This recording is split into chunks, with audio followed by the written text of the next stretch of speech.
आदित्य, लगता है तुमको सबसे ज्यादा ही परेशानी है, चाहे वो माँ बाप हो, पत्नी हो, बच्चे हो, है ना?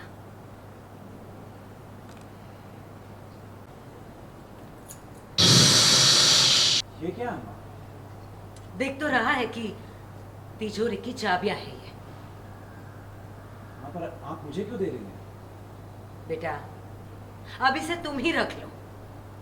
तुम सब कुछ संभालना चाहते हो ना, सारी जिम्मेदारियां उठाना चाहते हो, तो इसे भी ले लो और अब घर तुम ही चलाओ, क्योंकि तुम्हें किसी की सलाह की कोई जरूरत नहीं है। और हमको आजाद करो। और हाँ, एक काम और करो बेटा, हमको वृद्धाश्रम में भेज दो। ना गुड़ रहेगा, ना चीटियां आएगी। सही तो कह रही है कुसुम।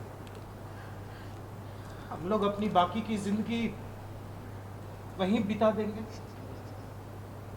और आप लोग ऐसा क्यों कह रहे हैं? इसीलिए बेटा कि तुमको हमारी अब कोई जरूरत नहीं है। ईशाना को हॉस्टल भेजने जैसा बड़ा फैसला ले लिया तुमने और हमको पूछा तक नहीं। हम ईशाना के दादा दादी होकर भी कोई नहीं है। अम्मा, मैंने आप लोगों को पहले ही बताया कि मैं उसे हॉस्टल क्यों भेज रहा हूँ। उसके रिजल्ट्स अच्छे नहीं आ रहे, सब कुछ करके देख लिया, अब नहीं हो रहा तो क्या करूँ? अब मैं ऑफिस छोड़कर घर तो नहीं बैठ सकता और हम मंगल पर तो नहीं छोड़ सकते, वरना उसकी तरह 9वीं पास बनकर घर पर ही रह जाए। ठीक है बेटा, ठीक है, कर लो, तुम्हें जो ठीक लगे वो करो। तुमको हमें पूछने की कोई जरूरत नहीं है। हाँ, चलिए जी, अब हम भी चल के ना अपना सामान पैक करते हैं। अब हमें किसी से कोई बात नहीं करनी है। चलिए। क्यों अम्मा?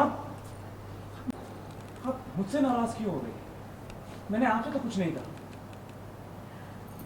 अम्मा, अम्मा, अगर आपको बुरा लगा है तो मैं आपसे माफी मांगता हूँ। प्लीज मुझे माफ कर दीजिए। अम्मा, अम्मा, क्यों कर रही हैं ऐसे?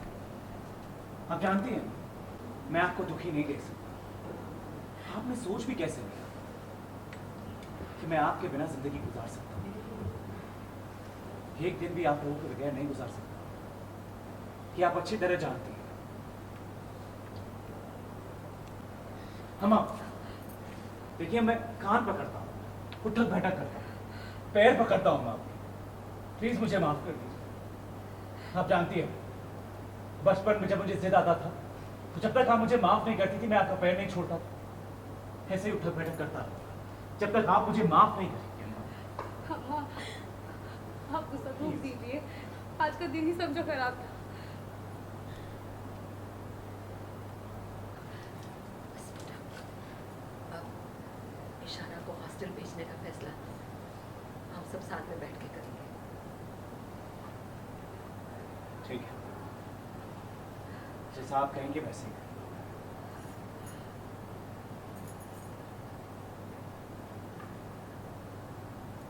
निकल गए दोनों, सुरेश जी और आप निकल जाइए।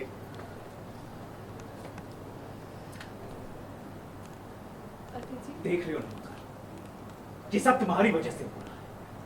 Beep beep beep beep. जी हम सब अतिथि जी, हम सब शांत हो। मंगल, तो बाबा बिल्कुल सही कह रहे थे। तुम्हारी शादी को ना किसी की नजर लगी है। जानती हो किसकी? तुम्हारी खुद की। देख लेना मंगल, तुम्हारी इन बेवकूफियों की वजह से तुम खुद एक दिन अपने रिश्ते को खत्म कर दोगी। Super bullet continue. comes out of the room. Mangal in shock. Tears. Turn